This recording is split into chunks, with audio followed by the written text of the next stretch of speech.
This thing is huge! Let's talk about the Amaran 200XS.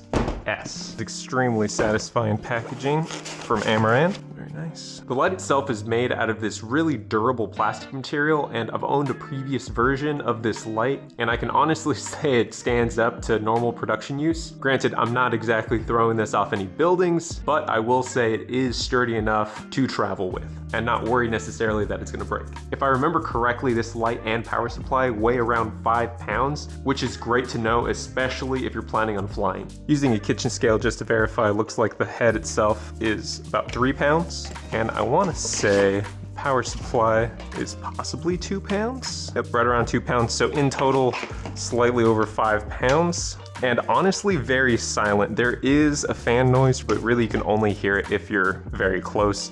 If you have adequate audio, you shouldn't be able to hear it at all. Never get tired of the stickers. Throw them on your Pelican cases, skateboards, refrigerators, coolers. This light is bicolor from 2700 Kelvin all the way to 6500 Kelvin. And if we're gonna talk about my favorite feature, I would say it is this umbrella mount right here. So if you haven't tried using photography umbrellas for video, I highly, highly recommend it. I'll actually show you an example right now. I have this diffusion material and I have this pretty large umbrella that has a white interior.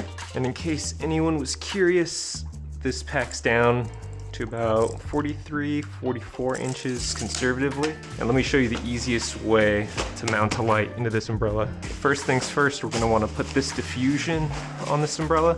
And especially with diffusion and umbrella this size, the easiest way to do that, you're gonna wanna slide this around and then grab the center of the umbrella, all right, through the center hole of the diffusion, and kind of let the umbrella open itself and the diffusion material at the same time. Much easier than trying to wrap this huge diffusion around the umbrella once the umbrella is already open.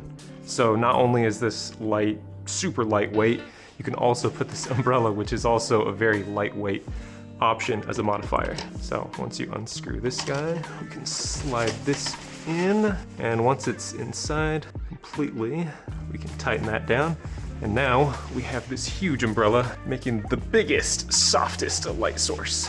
Right, and before I close this completely, turn our light on. This is at 100%, which is very overblown on my camera. Let me turn this down quite a bit. Intensity and color. Currently this is at 5600 Kelvin.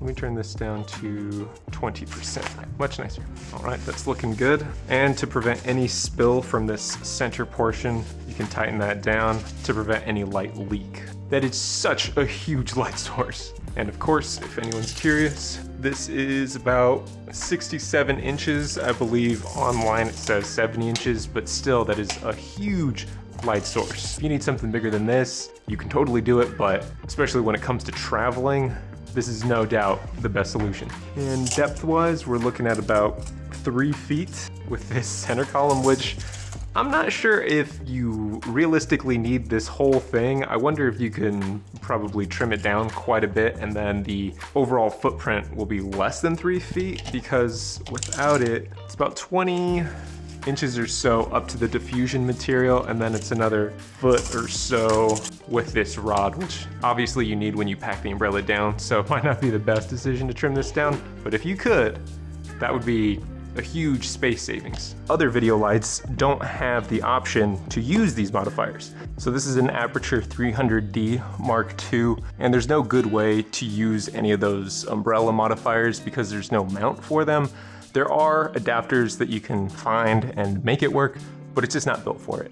I have a few different umbrellas that I've actually had for years back when I used to do a lot more strobe type photography, and I didn't have a use for them for video because most of my video lights don't have a good way to mount the umbrella. So that's why I appreciate these lights so much. I had no idea they were gonna bring back these types of mounts, but I'm so glad they did. It honestly makes packing up so much easier. This used to be my favorite lighting modifier, the Light Dome 150.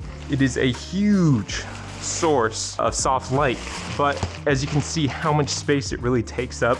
Granted, I usually take this grid out, which makes it a little bit smaller, but the issue with these Bowens mounts is that they take up physically so much space. This is a 32-inch in diameter modifier. So when it comes to these guys, as you can see, it packs down so small. That's why, again, going with these umbrellas, you can shove so many of them into one case. So prior to moving to these Amaran lights, this case was filled with Aperture 300D Mark IIs and these two lighting modifiers and some odds and ends when it came to some power supply. I did not have room for this many lights. I have 4 lights in here, and I believe 1, 2, 3, 4, 5, 6, 7, 8 different modifiers, as opposed to these 2 and maybe a couple small reflectors, which was really hard to fit in because these take up so much space. So again, switching to these Amaran lights using this umbrella modifier, it's honestly been a game changer for me, especially when it comes to travel and being so compact with my footprint. As you can see, I have 1, 2, 3, 4, 5, 6, 7 pieces of lighting modifying, plus I have a couple diffusion, 8 modifiers, a couple of 5-in-1s. This is just a small Bowen's mount lighting modifier, but because it fits in here so compact, I kind of kept it in here. I have a boom pole, I have extension cords for all of these lights, and everything fits in here so nice and compact. Let's see how much this guy weighs. I think this should do it. 86 pounds! I can fly with that. Currently for Southwest, I believe the weight limit, even for the media, is up to 100 pounds. So this being 86 pounds means I can fit a couple more things in here. XLR cable, more extension cords. Sometimes you find yourself far away from an outlet, so it's good to have a couple at least so that you can daisy chain together to get power to the light you need. And of course, how could I forget the app? All the lights work on this one app. You can control them all wirelessly, which is fantastic. I can't tell you how many times I've rigged a light overhead and been so glad that I can control it in the palm of my hand. To wrap things up, not only is this light affordable, coming in at around $350, but combined with umbrella modifiers, which are typically less than $100, some around $30, this is not only a great kit for beginners, but for professionals alike.